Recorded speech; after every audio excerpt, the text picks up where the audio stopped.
oyoq qo'l bo'g'im og'riqlari kuzatilishi boshlaydi, soch to'kilishi boshlaydi. Misol, aynan shu oqsili kamaygani natijasida, vitamin kamaygani natijasida shunaqa muammolar yuzaga keladi. O'tirib turganda ba'zilarda tizzalarda qirs-qirs ovozlar eshitadi.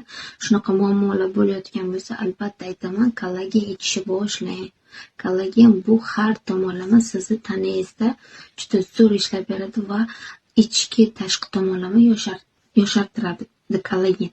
Endi kollagenning juda ham ko'p xillari bor va shuning orasidan aynan har taraflama natija qilib beradigan, men o'zim shaxsan iste'mol qilgan va yaqinlarimga ham tavsiya berib, ulardan ham juda ham zo'r natija olgan. Aynan men bu kollagen Honrox'ni sizlarga tavsiya bera olaman.